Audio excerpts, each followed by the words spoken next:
Hi there, Smart Drivers. Rick with Smart Drive Test talking to you tonight about car crashes and the flu pandemic that we're currently experiencing in the world, and a little bit of crisis, and hopefully what I can offer you is some perspective on this. So stick around.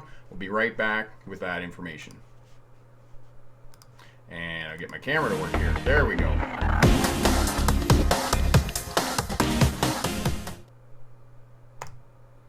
Hi there, Smart Drivers. Welcome back. Rick with Smart Drive Test talking to you tonight about car crashes and COVID-19, the flu pandemic that is in the United States, in North America, Europe, China, and it is causing crisis in our world and shutdown of many, many big organizations, and it is having an impact, and people are somewhat scared, to say the least. So anybody who has any discussion about this would be really great. We're going to talk about car crashes and talk about that in terms of the risk associated, what this poses as a hazard, what people can do to keep themselves safe, both in the event of the flu pandemic and in terms of car crashes. And this is what we need to talk about, and this is what I'm hoping to do, is open up a forum so that people can talk about this.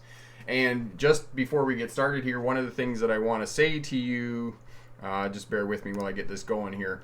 One of the things I want to show you is that I am not going to just be kind of putting this out here in terms of my own opinion. No, this is based in fact and based in the best information that we can get from the sources that we need to get this information from. So there's a few people here. Michael's here, Maxie's here, Carrie's here, Ian Fisher, Steven's here, and Corey, Bricks for Wheels. Corey is the moderator and does a really great job of keeping the bad people out who have things that really shouldn't be said in public. DC's here. If we can help you with any questions that you have about road tests, we're not pushing that aside at all. We're definitely going to help you out with your road test.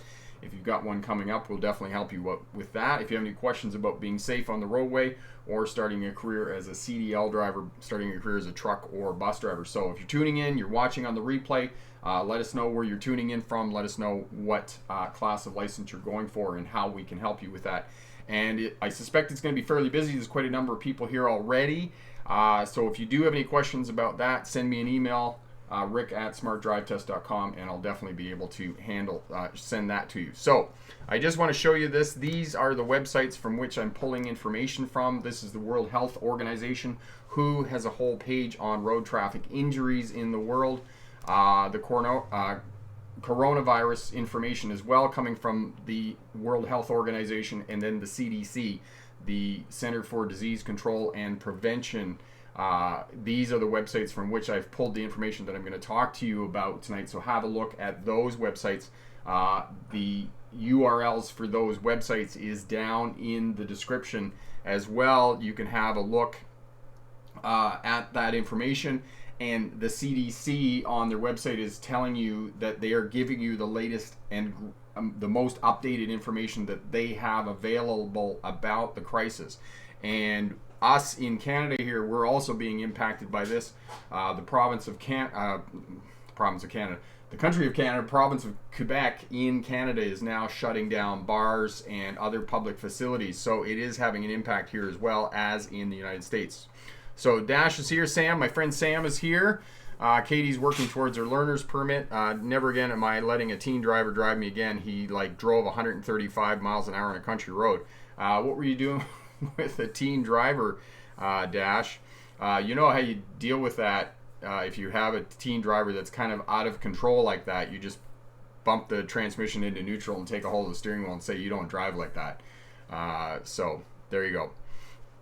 Emma, thanks to your great videos, I had my road test Tuesday and passed in the first go. Thanks to you, has learned so much from your videos. That is awesome. Abby, next time I learn to drive myself. Yes, that's what you need to do, Dash, to keep yourself safe. So without further ado, sorry I didn't transition back there, my apologies. We'll get back here. There we go. And we're going to pop over to the presentation. I'll go through the presentation, and then after the presentation, it goes on for about 12 or 15 minutes. And after that, what we'll do is we'll have a discussion around car crashes. We'll have a discussion around other topics and those types of things. So, Maxie, I saw a bus driver turn left on a red. Is that illegal? That's very illegal. Depends on the road configuration, though. Sometimes you can do that from a one-way street to a one-way street. Okay, excellent. So here we go. Perspective. So for those of you who may be new to the Smart Drive Test channel, my name is Rick August. I was a truck driver during the 1990s. Early 2000s, I drove bus for Greyhound while I was going to university in Australia. 1997, does that say? No, there's a typo there. It should be 1997. I became a licensed driving instructor and taught mostly commercial driving instruction. However, I did teach people to return to driving after a debilitating injury, brain injury, loss of limb, or other injuries that would affect their driving. 2006, I graduated from the University of Melbourne with a doctorate in legal history. So I am a professional historian as well, and that's a lot of what happens here on the channel is I talk about things from a historical perspective, and we can certainly talk about that in terms of COVID-19, the coronavirus here, in terms of historically what has happened with flu pandemics. And some of you may or may not be aware that there was a flu pandemic after the First World War in 1918 that claimed 10 million lives. And we'll talk a little bit about that historically and how that is different from what we're dealing with now. But we can talk about that in the question and answer period afterwards. All right, so new video this week, check left. This video actually did quite well, and I'm very happy to say that maybe I finally cracked the code on how to make the videos more interesting and how to keep people to the end of the video and keep them engaged. But also some important, critical defensive driving strategies that you can put in place that will keep you safe. So have a look at that video if you haven't seen it already. All right, so the thing about car crashes and this flu pandemic that we're experiencing in the world right now is that nobody is immune from either one of these things. People, very famous people who have died in car crashes. Princess Diana is probably the most famous person who has died in a car crash in history. Also James Dean. The interesting part about James Dean is he received a speeding ticket a couple of hours before he was actually killed in a car crash. Tim Horton, for those of us in Canada here, Tim Horton's coffee shops, which are incredibly famous, almost next to patriotism in Canada, he was killed in a car crash. And the most recent famous person who was killed in a car crash was Paul Walker, and there's some irony involved in that because his claim to fame was a movie franchise, The Fast and the Furious, which was about illegal street racing. And so these people were all killed in a car crash, and it's the same thing with the flu pandemic. Tom Hanks came out and said that he had the coronavirus. Here in Canada, the Prime Minister's wife has the coronavirus. So people are not immune from it, and this is, I believe, one of the factors that's driving the, all of the shutdowns that we're currently having and the social distance and the amount of public awareness that is going on, because nobody is immune from this flu pandemic, and that's one of the reasons why people are afraid. So let's talk a little bit about hazards and talk about risk and managing those hazards and risks. So what is a hazard? A hazard is essentially something that could potentially cause you harm if you're in the environment of that thing causing you harm. For example, sharks can cause you harm, great harm, but you have to be in the ocean within vicinity of sharks to have that being a hazard and have that being a risk. If you're never in the ocean, you're never around sharks, that's never going to be a risk for you of being killed being bitten by a shark and being killed by a shark. So there's hazards and risks, and we can mitigate and manage those risks both with car crashes and with the flu pandemic. We can manage the risk. We can stay at home. We can wash our hands. We can stay 1 meter away from other people, avoid crowded places, public places, and those types of things. We can listen and inform ourselves from reputable authorities who are going to give us the best information possible to contain this risk. All right, so there's a lot of things that you can do. So the difference between a risk and a hazard. Hazard is something that could potentially harm you. A risk is the likelihood of that thing actually harming you. All right, so let's talk a little bit about car crashes. So car crashes, as you can see here, just let me bear with me one sec. All right, so car crashes, according to the World Health Organization website here, you can see, I need to transition this over for you. There we go. you can see on the World Health Organization website that approximately 1.35 million people die each year in crashes. Now, going back to our definition of risk and hazards, the 60% of these crashes happen in the world in countries that have low to middle income countries. That's where 60% of these crashes happen. So almost more than half. So what would we be looking at? Approximately 650,000 of these deaths happen in countries that are low to middle income. And my point of this is that the other day I saw on one of the social media outlets, there was a thing where they're showing all these cars weaving in and out of each other on an intersection in probably some country in the Southeast Asia, and they're like, oh, this is really great, and they're making fun of it, and they're showing car crashes in North America, obviously at a controlled intersection, and they're going, well, people crash into each other at controlled intersections, but in Asia they can do that. Well, that's completely false. That's completely false, because in these countries where they do that, they're at a very high risk of being involved in a car crash and being seriously injured or killed. So you can see here as well that people have somewhat irrational fears about some of the things in the world that are going to kill them. For example, my former wife was very afraid of shark attacks. She was very afraid of grizzly bears when we were out camping in the bush and those types of things. Well, grizzly bears only exist on the west coast of North America, and unless you're on the west coast of North America, it's unlikely you're going to encounter a grizzly bear. So again, we come back to the risk. What is the likelihood that that is actually going to happen to you? And if you're exposed to it, then there's a risk that you could be involved in a car crash, or you could, if you expose yourself to the risk of the coronavirus, you're according to the website here of the CDC website, the people who are at the greatest risk of being exposed to the coronavirus are people who work in healthcare industries or immediate family of the people who work in healthcare facilities. So as long as you avoid those people who work in healthcare or their immediate families, then we're going to reduce the risk of contracting that flu virus. So, next slide here. All right, so talking about driving as experiential and keeping the risk low is some of the things that you're going to do is to develop defensive driving habits that are going to keep you safe.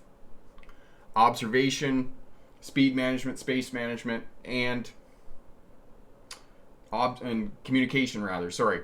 So those are the 4 things that you want to implement in terms of keeping yourself safe when you're driving, and it's similar to the coronavirus. Right now, they're implementing social distancing, and as long as we can distance ourselves from other people for a period of time, or we display any symptoms of flu, we're going to reduce the risk of being involved in a crash. It's the same thing with driving.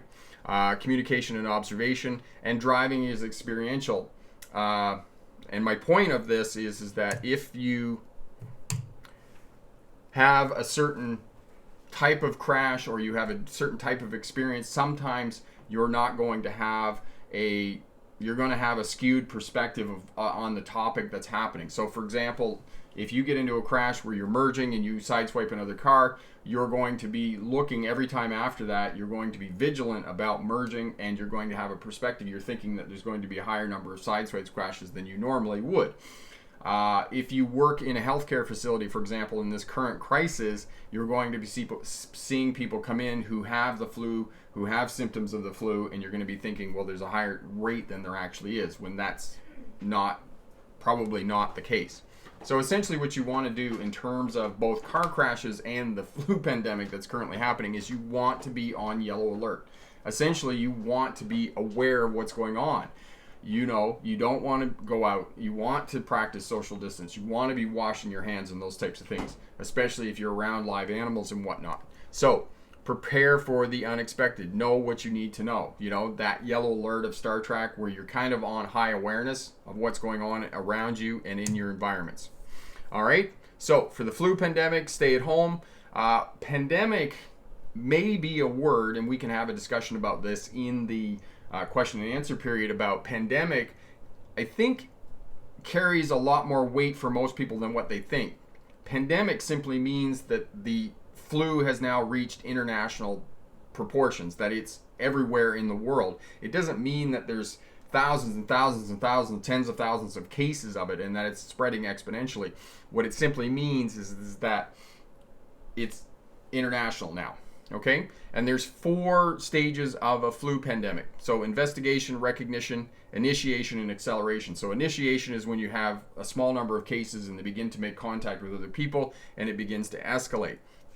The United States of America and North America, Canada, and the United States are in the initiation phase. So what we're doing is we're looking at social distancing and then, avoid large crowds, wash your hands often, remain 1 meter away from other people, avoid shaking hands and those types of things. And you can see here that without social distancing, it goes off the chart. But with public awareness and social distancing, we can really level this off and reduce the impact of this spreading. And it says here down at the bottom that older people and people of all ages with severe chronic medical conditions, heart conditions, lung disease, and diabetes, for example, seem to be at higher risk of developing the flu pandemic. And this is one of the things with Tom Hanks is that he had diabetes, and this was the reason that he contracted the coronavirus. So, traffic crashes, ways to mediate risk, washing your hands for the flu pandemic, okay? Ways to mediate risk. So buy vehicles with high safety ratings. If you want to protect yourself and your loved ones, only buy vehicles that have high crash rating safety. Okay? Take defensive driving courses, and with the flu pandemic, wash your hands thoroughly after being around live animals. Wash your hands, every day. Some people do not practice good hygiene. I have seen many people come out of public toilets and not wash their hands. So make sure that you're washing your hands. And as well, because this virus originated with live animals, make sure that you're cooking your meat thoroughly as well. Okay, so we can have a discussion about that. That's kind of a high-end overview. So good luck on your road test. And remember, pick the best answer, not necessarily the right answer.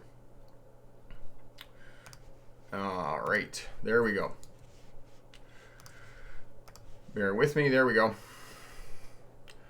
So, and as Omega said, Tom Hanks recovered. So we have information about this that, that people have had the virus, people are recovering from this virus. And as well, there was news on the social media last night that they've shut down the last temporary hospital in Wuhan, China. So we are getting a handle on this.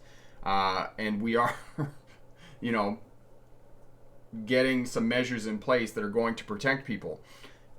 And for the United States of America, shutting down the NBA, shutting down the NHL, shutting down Disneyland, stopping flights, international flights into Europe and those types of things. These are simply measures put in place to try and keep the this flu virus at the initiation phase so that it doesn't grow exponentially, so you don't have somebody who is infecting tens of thousands of other people. And you can, watch some of the movies that have been done in Hollywood and those types of things where this is what is happening is that somebody is infected by the virus and is uncontained, and they continue to move into large groups of other people and infect many other people. This is the other reason that we want to keep children safe as well, because children, even though they don't exhibit the signs of the flu, they're the carriers of the flu. And one other piece of this is that a lot of people don't exhibit symptoms of the flu for a few days. So we don't know whether people are actually infected until a few days, and they've already infected other people. So that's what we're trying to do. Felix, I work at a grocery store. I've been taking extra precautions to keep careful for not only me, but customers too. And yes, and Felix, that's really great that you're doing that. And this ties in with the virus, that you're keeping yourself safe, right? You're washing your hands and those types of things. I mean, most groceries, are packaged really well, so you're not actually coming into the contact. But what Felix is selling, he works in the deli and prepares food and those types of things. So, you want to practice good hygiene. And the great thing about it is a lot of these companies, a lot of these businesses, airlines, Disney World, NHL, these people, you have to realize that when these places are shutting down, when these people are stopping work, that this virus is having an incredible impact on not only, you know, how we are living as people in terms of social distancing and those types of things, but the financial cost is incredible. We're talking hundreds of billions of dollars. People in the United States of America, these companies have lost hundreds of billions of dollars, and I mean employees that can't go to work, can't make money, and those types of things. So I'm a little concerned about the financial fallout of all of this. Not what's happening right now, but I'm a little concerned about what's going to happen 2-3 months down the road when we get a handle on all of this. Dash, when I wake up every day, I would pray, then use the bathroom to wash my hands, and then eat. Yes. Chickadee, do you have any videos when exiting highway and yielding to other cars? And I think Corey can get that for you, Chickadee, on terms of merging onto freeways and exiting off freeways and those types of things. But one of the things you want to do when you're exiting off the freeway and there's an off ramp, you want to get into the deceleration lane before you actually start slowing the vehicle down. So you want to maintain the pace, you know, whatever the posted speed limit or the flow of traffic out on the highway, and then once you get into the deceleration lane, then you slow down. Don't slow down out on the highway, because that makes you unpredictable and potentially you could get rear-ended. So make sure you do that as well. Felix, as an introvert, I already socially distance from people and stay at home most of the time. Yeah, there was Felix. There was something on social media the other day. Somebody was saying that they were talking about being an introvert and being socially distanced from other people and whatnot, and they were saying that, oh, life feels kind of normal right now. So it was kind of cute that they were saying that. Decimator, I think everybody should stay home for 2 weeks. Yeah, the problem with that, Decimator, is that there's a lot of people who just do not have the financial resources to be able to do that. And I mean, that's a really great question, not just for the people here now on the live stream, but also people watching on the replay. I mean, what are the financial repercussions of this? I mean, people who are staying home in an attempt to be good citizens, as Felix said, you know, and not spreading the disease, trying to keep not only themselves safe, but keep other people safe. I mean, how do we afford this? How do we pay for this? I mean, how do we finance this? Because there are a lot of people who simply don't have the financial resources to be able to stay home. They have to go to work.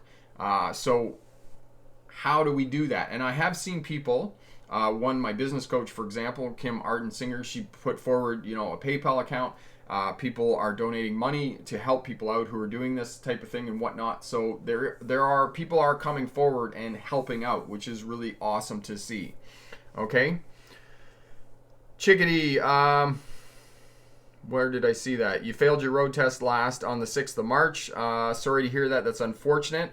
We'll definitely do anything we can to help you out. So if you have any questions, Chickadee, send me an email, rick@smartdrivetest.com, and I'll definitely help you out with that. Yes, DC, as DC says, you know, take precautions, avoid people, you should be good, right? And the other piece on this is that I have received no less than 6 to 12 emails already from different companies. WestJet, one of the major airlines here in Canada, Air Canada, Tim Hortons, which is the coffee shop place here as well, in terms of talking about their sanitary procedures, in terms of cleaning their restaurants and their facilities and trying to keep people safe, right? And that's what they're doing. You know, I can't even, you know, last night we went out to dinner, my kids and I, and went to Boston Pizza, and, you know, the little rack that they have at the end of the table where they have the salt shakers and the ketchup and those types of things. I mean, the server was actually pulling those out and wiping every one of those and sanitizing them, which, you know, personally, from my own personal feeling, I mean, people watching on the replay, people watching here now could say that, you know, well, that's not a big deal, but it probably is a big deal, because I don't think I've ever seen anybody ever pull the salt shakers and other jars and whatnot out of those racks and actually clean and wipe them off. So we're at a kind of a very heightened vigilance in terms of cleaning in public places and those types of things. Adventures, hey Rick, I have a question. When you're exiting a freeway and it is 2 lanes, and if it doesn't have no right turn on the red sign, can you turn in the second lane? No, you shouldn't turn from the second lane, Adventures. Whenever you're turning right or left, right lane to right lane, left lane to left lane. You don't want to be turning from the left lane to do a right turn, because what's happening is that you're being unpredictable. People do not expect you to be in that left lane and turning right. You want to be in the right lane and turn right. So there you go. Big Mac Sam, I'm enjoying the stream on TV via my Roku streaming box. That is interesting. I haven't heard about that, Sam. You're going to have to tell me a little bit more about your Roku streaming box. It sounds really interesting. Derby, I am in Nova Scotia where there aren't enough driving examiners, which is already putting a lot of pressure on driving school instructors on top of this. Yes, oh my God. And that's very unfortunate. And, you know, Derby, it's not just in the maritime provinces here in Canada, it's in other places as well, that they simply do not have enough driving examiners to book the test.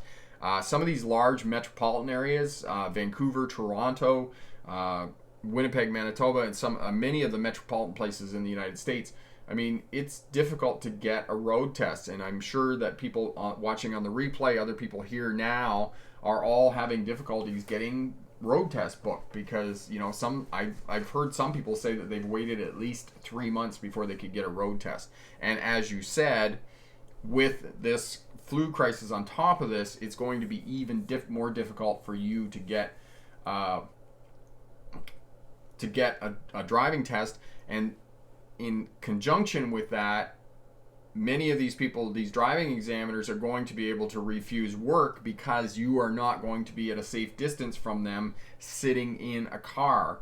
So it'll be interesting to see how this plays out in terms of workplace safety, because this virus pandemic is also going to have ramifications for workplace safety. Are workers safe in the environment in which they're working? Are they safe sitting in a car next to a driver? And that, again, that's another question that we're going to see being itself played out in terms of how many people are going to be able to refuse giving driving tests.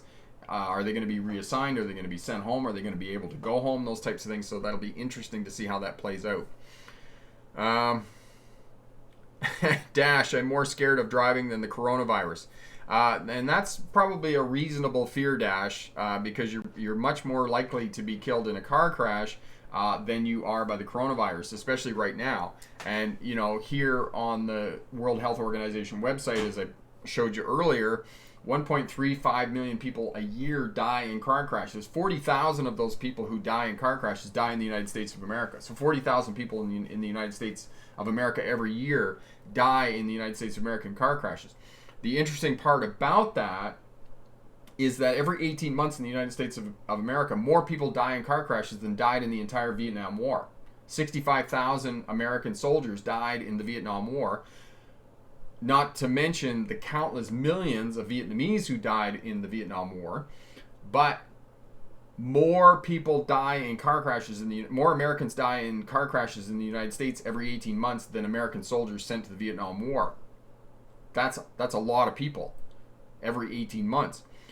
And it has been written in books that if you took all the car crashes that happened in one country in 1 year and put them in one place at one time, you would have a national catastrophe. It's just that mind-boggling. But the thing about car crashes is that they're short-lived. So, for example, there's a car crash and it's cleaned up within a couple of hours. They're isolated, because they happen all over the place. They're widespread. And so people don't see them all the time. So because they're kind of out of sight, out of mind, and they don't get the social media attention that a flu pandemic does on an international scale, people are not, I believe, at least this is my professional theory, is that people are not as concerned about car crashes. And the other reality of car crashes is that most people only crash once every 10 to 15 years. So the likelihood of you actually crashing is low in your lifetime.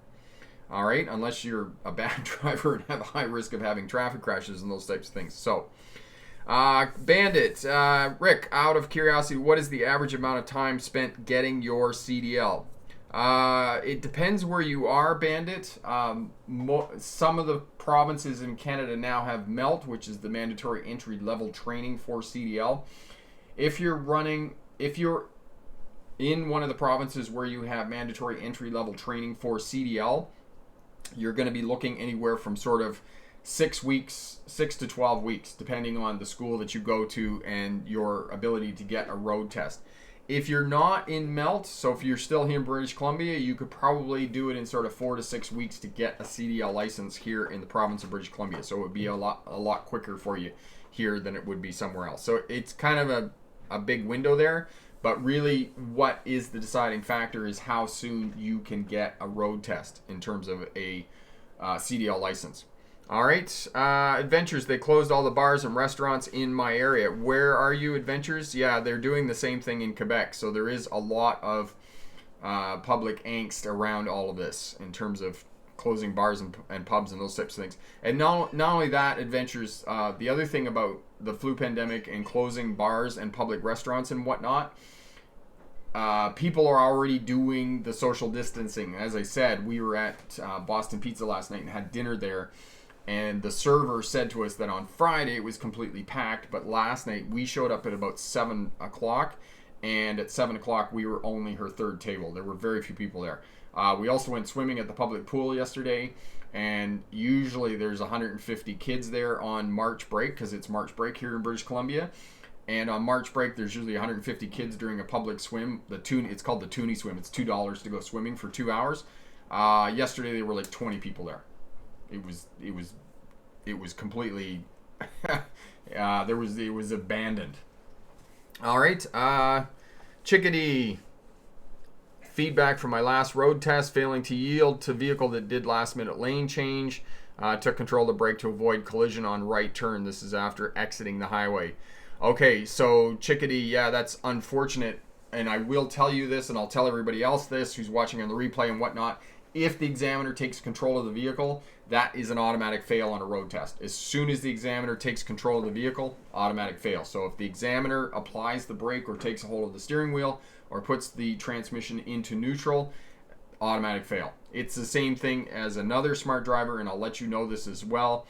If you wave somebody on in a road test, so say for example somebody's on the other side and they're not really sure what's going on, or you're not really sure what's going on, and you tell them to go like this, automatic fail on a road test. Do not do that. That is a no-no. Okay? Because what happens, unfortunately, with that is it's indicating that you are not aware of the road rules, you're not sure what you're doing, or those types of things, and there could be a miscommunication, so it's a no-no on a road test. Make sure you don't do that.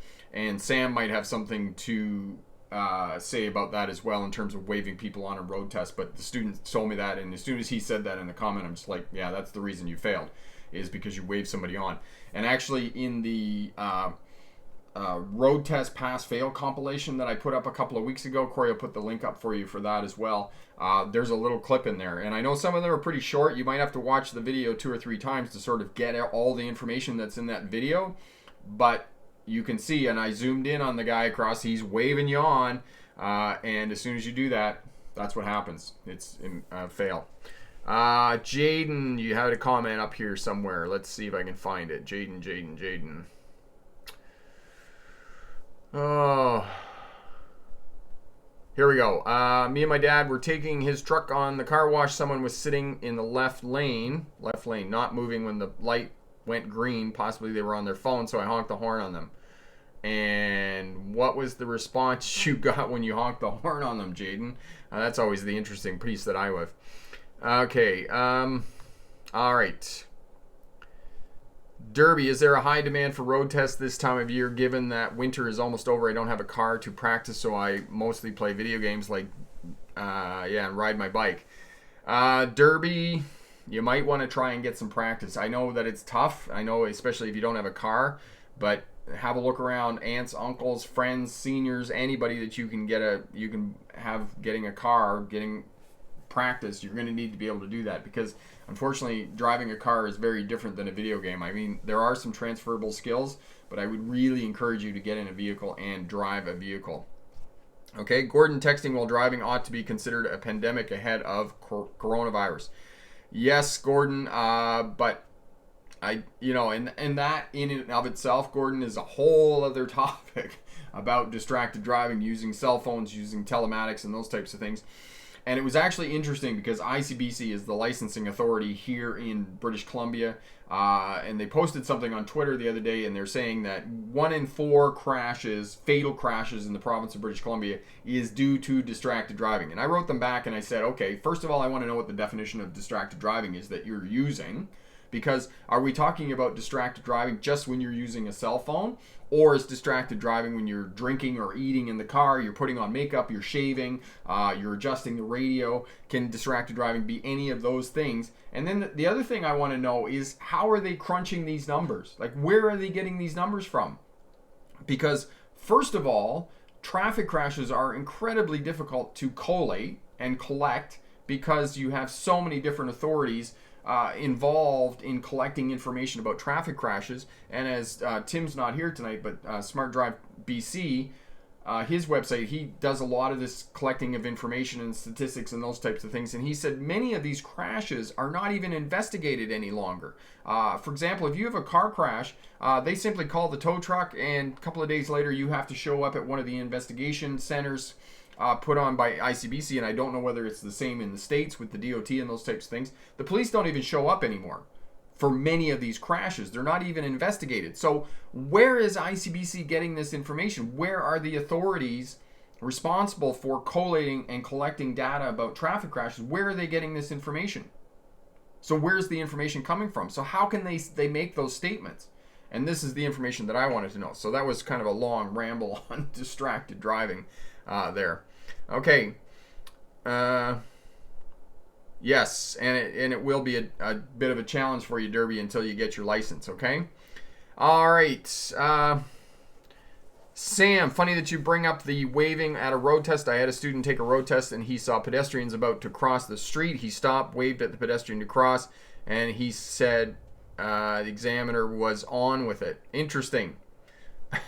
Because one of the things, Sam, I just tell students, don't do that. Just don't do that. What I tell students, if I see them do that and they wave somebody else, another road user on, I just say, just wait. Let them make a decision and just carry on with it. Don't wave them on, because that's dicey. But again, it's up to the discretion of the examiner. Most examiners are not going to let you away with it. The odd examiner, yes, they're going to let you away with it. Okay? Jaden, speaking of which, I went to go see old friends from high school. Nearly got hit on a bicycle by a blue Ford Explorer. Almost hit me, but didn't come to a complete stop. Yeah, and unfortunately, that's going to happen. Smoking, taking my test on Tuesday. I'm super nervous. I haven't got much time behind the wheel. But you're going to be okay. Do what you can between now and then. And Scrong, make sure that you're practicing as much slow speed maneuvers as you can. And if you can get a hold of some of those 1 meter, 36 inch tall pylons, go down to the parking lot, work with those, get a bit more practice with where your vehicle is in space and place. And Corey will put the video for you on learning to drive, and get a bit more mastery of the primary controls, and that will definitely help you out in preparation for your road test on Tuesday. Okay, Adventures, almost hit a deer last night. I was lucky. I was scanning the road far enough ahead, so lucky I was able to avoid a wreck with the deer. It would have not been good. No, it's not good. Adventures, yeah, you want to look far down the road as you can, but in my experience with animals on the roadway at night, they just, I haven't had any warning. I have seen animals down the roadway and those types of things. Every now and again, you do get lucky. You get the glare and the lights, or the reflection from your lights in their eyes and those types of things. So every now and again, that does happen. But for the most part, in my experience when I've hit animals, I haven't had any warning at all. Okay. All right, Gordon, crashes not investigated are the hounds of justice, especially considering the intricacies of forensic crash reconstruction and fire pattern analysis. Yeah, but so what?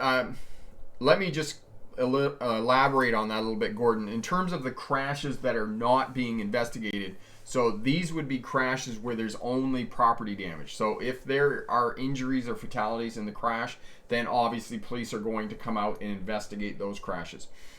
So perhaps that's where they're getting their information from, is only the crashes that are fatal, because they're only the crashes that are fatal where somebody's been injured or killed in the car crash, and then the police do come out and investigate.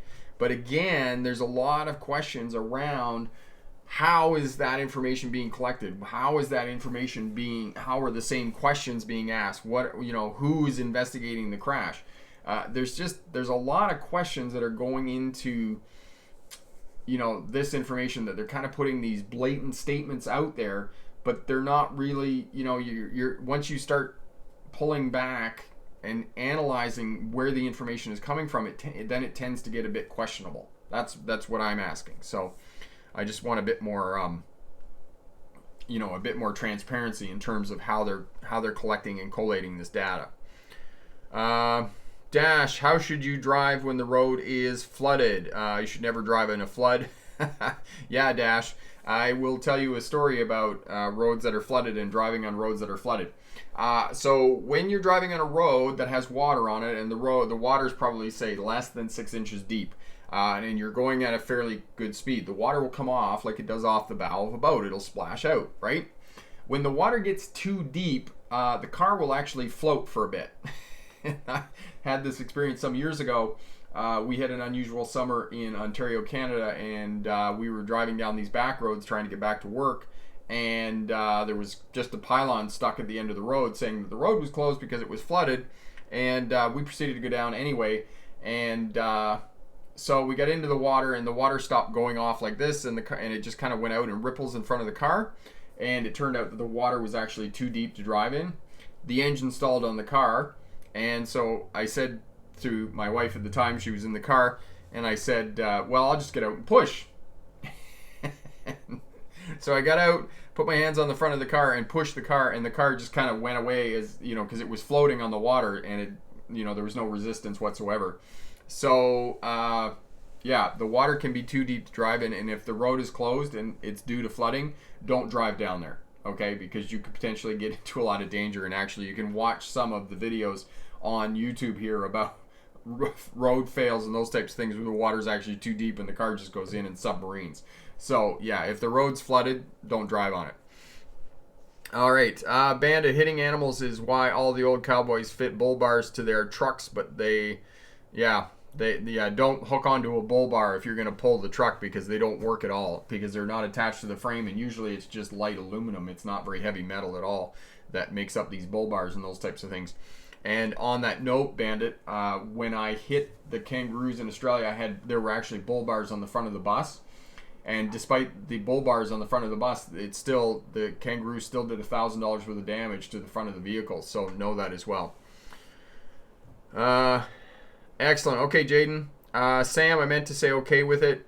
You know what I meant, though. Some examiners are lenient. It's a good idea not to waive, though. Yes, and I tell students, just don't do it. Because like you said, some examiners are going to be fine with it, but other examiners don't. And when the smart drivers, are going for your road test, you don't have a choice about which examiner you're going to get. You might go into a test center, there might be 20 or 30 different driving examiners in there, and you could get the draw of any one of them. Here in Vernon, British Columbia, where I live, it's not a very big town. I mean, we have 4 or 5 driving examiners here. So when you go down for your road test, you could get any one of those driving examiners, those 4 or 5 driving examiners. And I'll tell you a story about that. Some years ago, when I was still working at the truck driving school here in town, for whatever reason, one of the driving examiners ended up working at the school. I guess driving examiners don't make very much money, so I guess he was working another job at the truck driving school. And one of my students ended up with him, and my student said to me when he came back to me and was doing the pre-trip inspection, he said, "Oh, Dave said I didn't have to do that." And I said, "Well, that's fine that Dave said you didn't have to do that, but I said there's a possibility that you're not going to get Dave for a driving examiner. You're going to get somebody else, and somebody else is going to expect you to have to do that. So make sure that you do it, right? Because what we do in terms of teaching people how to drive and teaching people how to be safe and pass a road test, we teach you to pass a road test for any examiner. We don't teach you for one examiner. So what we're saying, Sam and I are saying, in terms of not waiving on other drivers when you're driving is that some driving examiners may let you away with that, And other driving examiners are like, no, you can't do that. That's a fail on a road test. So know that. Okay? Adventures, there are a lot of traffic crashes that are not reported. That is absolutely true. In terms of traffic crashes, there's many traffic crashes that are not reported, and it's becoming to the point where many of these traffic crashes are not even being investigated because there isn't fatalities or injuries that are inflicted because of the traffic crash. All right, Gordon. Drivers can be distracted by daydreaming alone, let alone external features. They are probably basing their data on rear end crashes. I don't believe many people are distracted turning at the intersection. Yeah, and that's very true, Gordon. And biologically, we're not set up to be able to be driving. And I wrote about this in the article "Spinning Our Wheels," which you can find over at the Smart Drive Test website, about right brain activity versus left brain activity. Left brain activity is very much responsible for artificial time and those types of things, whereas right brain activity is responsible for kind of spatial arrangement, which is what we're doing when we're driving in traffic all the time. We're moving and situating our vehicle in relation to other fixed objects and other road users on the roadway. But the problem with right brain, we're engaging the right brain in order to drive, but the right brain, and many artists will talk about this, is terrible at actually keeping track of artificial time in the way that the left brain is, because the left brain tends to be very rational. So what happens is that we get into these kind of lulls when we're driving, where all of a sudden we're not paying attention, we're not aware of what's going on. We drive for 20 minutes and we arrive home in the laneway and we're like, well, how did I get home? Because you can't remember, the last 20 minutes of driving. And that's what happens, is you go into that right brain activity that's keeping track of spatial arrangements on the roadway and how far you are from other fixed objects and whatnot. So it's not that you kind of zone out. It's the fact that part of your brain is doing its job, but it's not very good at doing the other part of that job. And so then the question becomes, is that distracted driving? Does that fall under the umbrella and the definition of distracted driving? We don't know. Dash, I hate driving on bridges. Well, that's not a fear that you have all by yourself, Dash. There are a number of people who are afraid of driving on bridges. And I remember driving on the Mackinac Bridge in northern Michigan. That's a very long and a very big bridge. So, yeah, I can understand your fear of driving on bridges.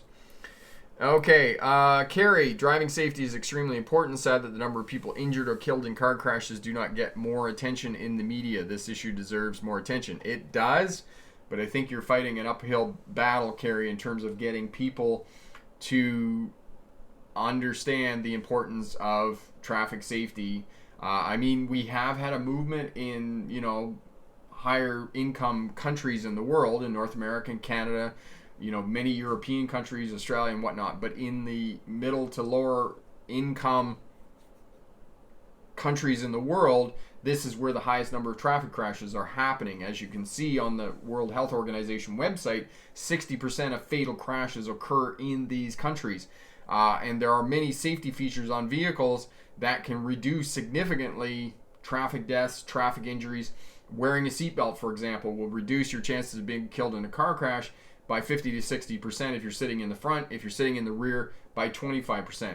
Same thing with helmets. 42% reduction in terms of being killed in a crash if you're wearing a helmet. And in many of these countries in the world, people ride motorcycles and are not wearing helmets. Okay? So they're susceptible to being killed or sustaining a head injury. So know that. There are many things that we can do, but many of these other countries in the world do not have these safety features in place. Okay? Sam, when I used to work for Coach USA, one of the policies they had was do not wave to other drivers. They said you can get sued if they crash. I don't know whether you can get sued, Sam, because it's very difficult to prove that, you could say the other driver waved, but how would you prove that in a court of law? Because it's a good policy, but to say that and to prove that the other person actually waved you on, very difficult to prove. But as I say to drivers, it's generally what annoys me, and I get a lot of this right at the end of my street here, is people don't know general right of way rules, right? Major road over minor road. straight through traffic over turning traffic, right turning traffic over left turning traffic. And at the end of my street here, I'll get people who are coming straight through at the intersection, or they're turning right, and then they'll wave you on to go left in front of them. And that's just like, would you just go? It drives me crazy a little bit.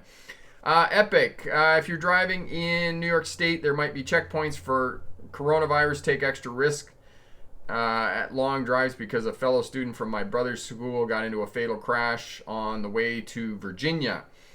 And yes, and talking about that, Epic, that's a good point in terms of long drives. When you're traveling from place to place and those types of things.